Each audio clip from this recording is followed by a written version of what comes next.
Hey there everyone, Steve Gonzo, physical therapist with Run Smart Online. I want to show you something that a patient came into the clinic for today.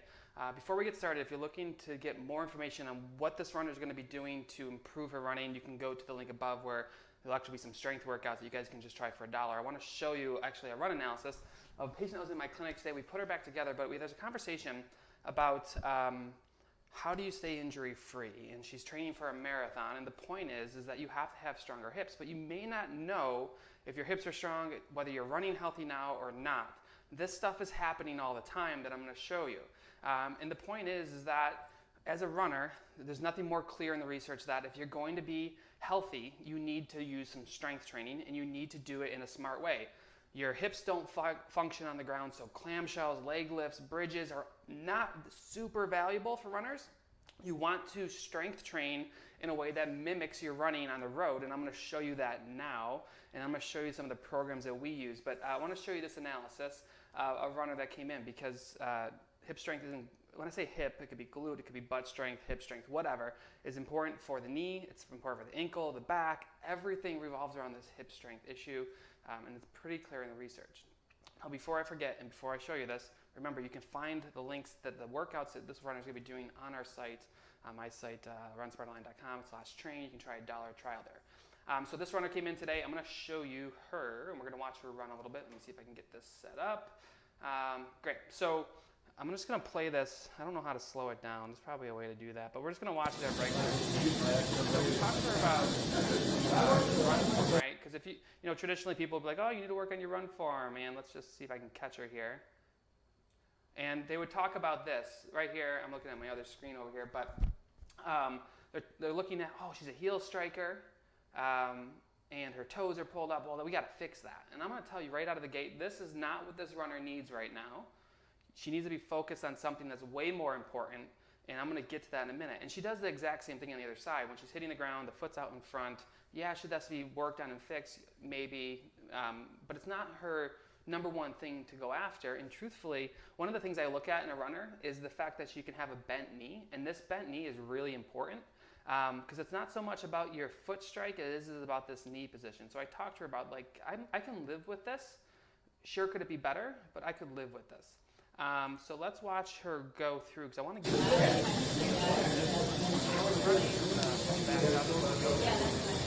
side here. This is what I want to show you guys. So here's a runner about to contact the ground.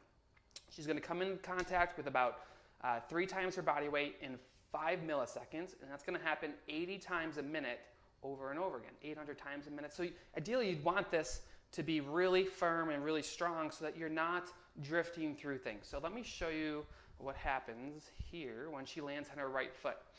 This runner was dealing with some left-sided issues, and you're going to see why. So she's going to come through. Now I got to time this right. There. Oh, don't move it. Once. I missed it again. Okay, right here. So this is the point of mid-stand. So real quick, just take a picture, a mental picture of what this looks like, because when you're in this position, this is the running posture. When the foot's right underneath this runner, so you see her foot right underneath her body, this is the maximum point where you're taking and accepting the maximum load of running. From the point of contact to this point, this is where most of the injuries happen. So if you can't control the point of contact when your foot hits the ground to this point when the foot's underneath you, things go sadly wrong. So we see her here, and a lot of people talk about hip drop. You've probably heard about that. They're talking about the glute strength here, and is the hip dropping down. We do see some hip drop. A little bit of hip drop is completely normal, but I'm going to drop something on you that a lot of people don't realize is a little bit of hip drop is not the issue. What we want to look for is the compensations from the hip drop. So one of the things that you guys can use if you take a little video of yourself is looking at, okay, does my hip drop uncontrollably? And then what's the rest of the position of my body like? So let's bring this down a little bit. I want to show you. One of the things I look at is I look at hip position, elbow position, and shoulder position. And I go below the hips and look at knee and ankle as well. So we see that our hip drops, great. That's going to happen a little bit. But does she compensate from above and below? You can see her elbows are pretty symmetrical and in line. Her shoulders are in line, and her knee's not drifting down and in too hard. So I would look at this and say, yeah, you got a little hip drop, but this is actually normal, and you look pretty good here, and I wouldn't change any of this. So let's go take a look at our other side. This is the injured side, and I can tell you this runner right now is not injured. She's doing well in training. She had some foot issues going on, but let's go right to there. Pretty asymmetrical, right? So let's look at this. The hip drops more. She's got a higher degree of hip drop. Now let's look at symmetry. Look at this left arm, how far out it kicks. So what I want you to imagine is, here's the fulcrum of a teeter-totter. And you have all of this weight outside of where the fulcrum is, and it's pulling down on the scale. She's not strong enough to pull down with her glute and her butt muscle here, so she kicks her arm out wide to counterbalance. I'm going to go to me. So you're running along, you're on your left side. I can't control for my left hip. You're not going to be able to see this well. My office is pretty dirty, but let's just see what we can do here. So I'm not able to control real well on my left side, so I'm standing on this side right here. What I'm going to do is I'm going to kick this left arm out to try to counterbalance all the way to over here. That is a compensation for a weak hip. So her hip's dropping down, and she's kicking her arm out to the side and not controlling through the hip. This is a runner who did not have any hip issues. She was dealing with some knee and some foot issues. So let's go back to looking at this. She's got this arm pulled out, her shoulders are level, but here's a massive compensation. And now look at her knees. Her knees are knocking together. That was not happening on the other side. And really importantly, the thing is that this is a hip issue. So you think this is just a one-off. Let me show you again. Let's see if I can get her here.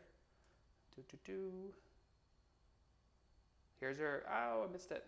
Where is it? Wait for it. I usually have really good software. I just couldn't get it to work. Here's her right side. Again, super symmetrical. Let's bounce down here. Let's watch her get onto her left side.